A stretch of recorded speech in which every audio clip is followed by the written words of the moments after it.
ఇప్పుడు మనం ఒక తండ్రి కూతురు కథ విందాం రండి. ఒక వ్యక్తి తన కొత్త కారు తుడుచుకుంటూ ఉండగా అతని 5 ఏళ్ల కూతురు అక్కడికి వచ్చింది. చేతికందిన ఒక రాయి తీసుకుని కారుకి ఒకవైపు ఏవో గీతలు గీసింది.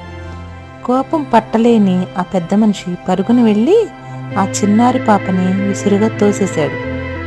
అంతేకాదు, ఆ తప్పుకి శిక్షగానా అన్నట్లు ఆ పాప చేతి వేళ్ల మీద కర్రతో చితక బాదాడు. కాసేపటికి కోపం తగ్గాక ఆ తండ్రి రక్తమోడుతున్న కూతురి చేతులు చూసి ఆమెను తీసుకుని అమాంతం ఆసుపత్రికి పరిగెత్తాడు. అక్కడ వైద్యులు పాప వేళ్లను సరిచేయడానికి చాలా కృషి చేశారు.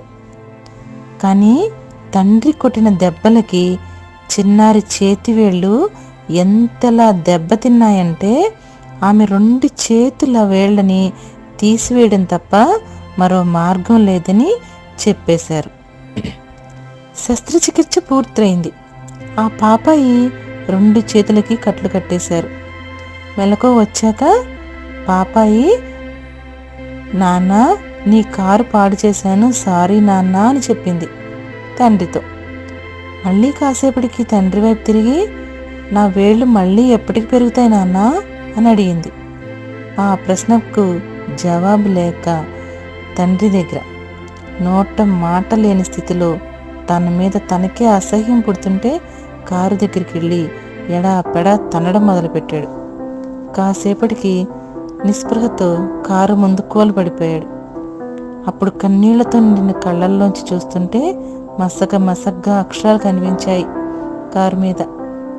కూతురు గీసిన గీతలు అవేనని అర్థమయ్యేసరికి అవి రాసినందుకే తన చిన్నారిని క్రూరంగా హింసించి శాశ్వతంగా చేతివేళ్లు పోగొట్టానన్న సంగతి మనసుకి తెలిసేసరికి ఆ తండ్రి మనసు చెదిరిపోయింది.